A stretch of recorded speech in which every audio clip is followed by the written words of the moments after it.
All right, let's get back into this. We ended right here.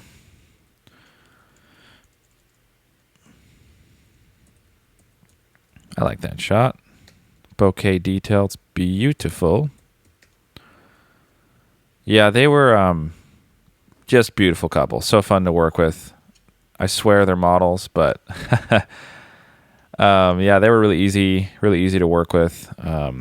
They genuinely loved each other, and it showed throughout the day. And so it was really easy for us to do our job in capturing, real moments, because they really loved each other. They really, they really nuzzled up. They really kissed with passion. They really did all these things, and just, it was real. So it was a great wedding to be a part of and to capture. It was so fun. I always, in the midst of shooting couples portraits, might find a detail here and there, like bouquet, shoes, dress, watch, stuff like that I'll pull away and shoot for. And throughout the day, it just gives you a great variety of different shots of detail stuff that you need.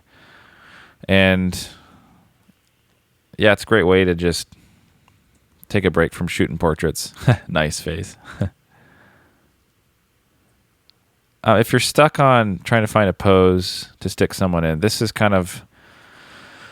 my go-to, like when starting sessions. Throw her behind his shoulder a little bit. They can grab hands, or she can kind of grab around the arm. And then, they can do stuff like this. You can work an angle in so many ways, and you can go in close for a shot. You can go in close for details. You can pull out really far back, and you can really work a pose like this. And it's very intimate. It's very close, and it's really easy. He was a lot taller than her, but he was able to move his body in a way that didn't look unnatural. Some people, they might look robotic when they dip down over their right shoulder to go for a kiss or something like that. So you really got to look out for that stuff and kind of direct. And if it doesn't work, if the pose doesn't work, it doesn't work. So you have to move on. And that happens a lot, unfortunately. Like stuff like, yeah, it's just, posing's crazy. And the more you do it, the more you'll realize what works, what doesn't. Here's another example I pulled in tight for a detail shot. Really liked how it looked. You could see his shoes, the brown in it, her bracelets, and of course bouquet. Really liked that detail. I moved him over here to this little fence area before you walk into the reception area, and I don't know what it was. I loved the light. I love the greenery. Going over this fence, and then a tree in the background, leaves. It's basically just it's like a big frame. So I think there's a lot of shots in here that I really like. So let's go through them.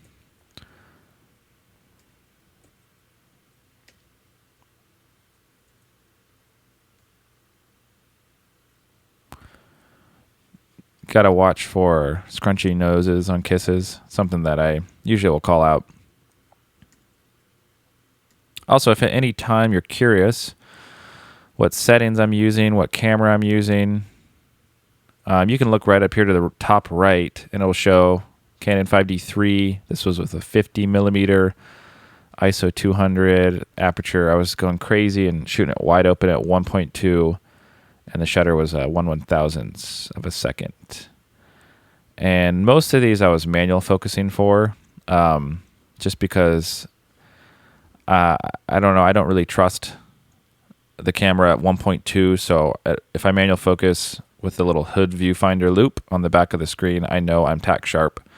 And when I get home, I'll have an image that I'm happy with. And of course, there's sometimes images that are a little back focused like this. And that's still salvageable if I did want a photo like that, but I'm not going to pick that one. More details.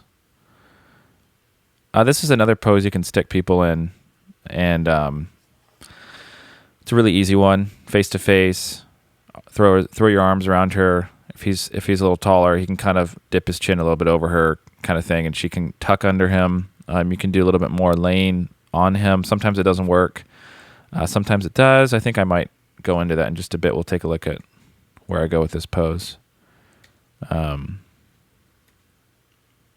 You can have him nuzzle into her, kind of like whisper some sweet nothings. I think he was probably doing that right now, whispering something crazy in her ear. And you get real genuine laughs from that.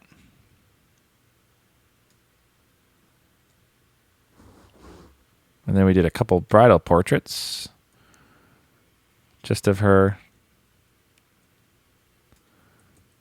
going for more details. I think I told her to like look over at her fiance, and he, I don't know, did something silly. Got a real laugh out of her. And there was a couple photos in there.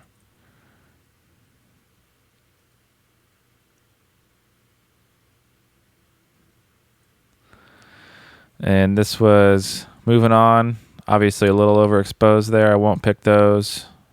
And then I recover, get back into it.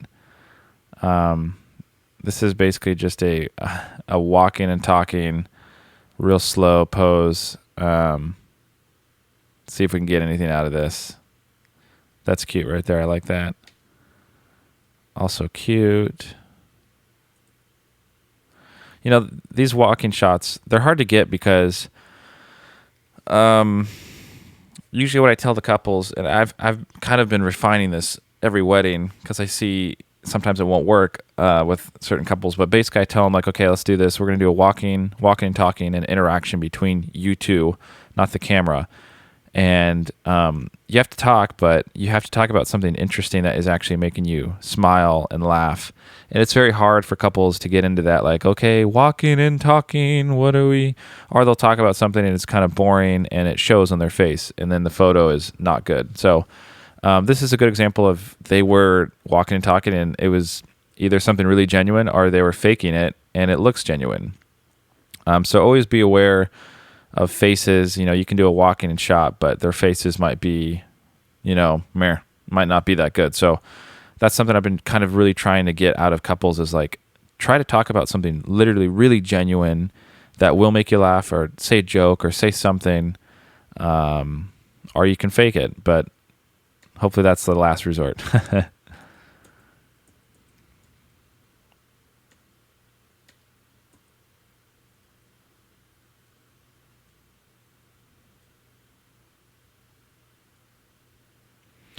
Here's some more detail shots. Hands on the back.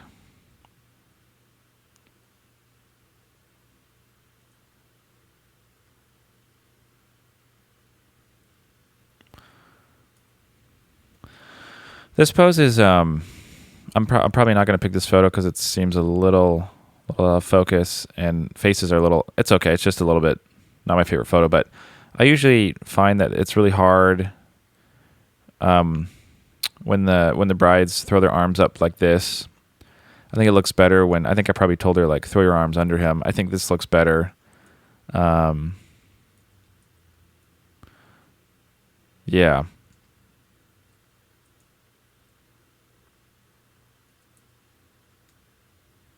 A lot of good moments right here. That's cool.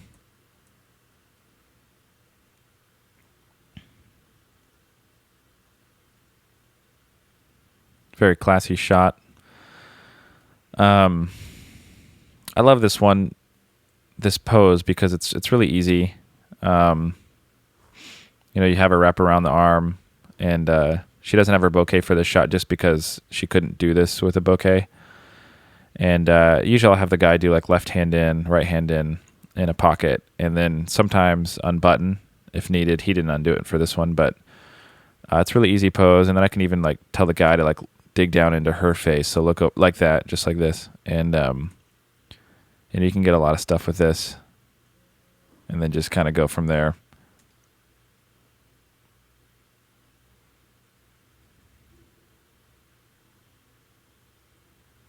I shoot a lot of details. I don't use them all though, so it's really just like, do I like this one more than the last one kind of thing.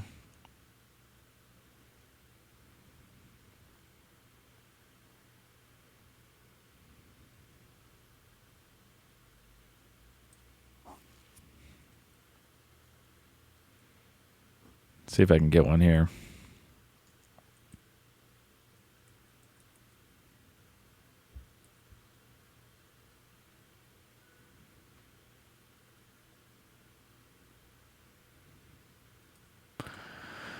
Yeah, you'll notice too, one thing I've been trying to work on for the last like 10 years, I swear, is when I shoot portrait to not be crooked. And so I don't have to correct in post as much. I don't want to and it's been really hard. I feel like it's got to be hard for other people too. I've thought about maybe getting a grip for my camera because that would help with it. But I don't know. It's just something that I still have been trying to overcome a little bit, I guess. But it's obviously nothing that you can't fix in post. So it's not too bad. It's just even these shots I feel a little bit crooked on.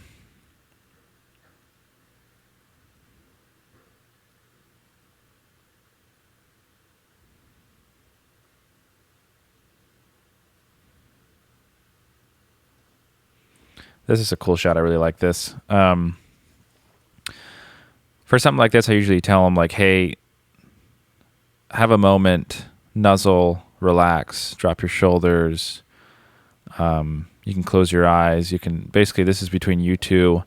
And then same with the groom, I'll tell them just kind of like look off at something, and it's a cool, genuine moment. And then I might have her like open her eyes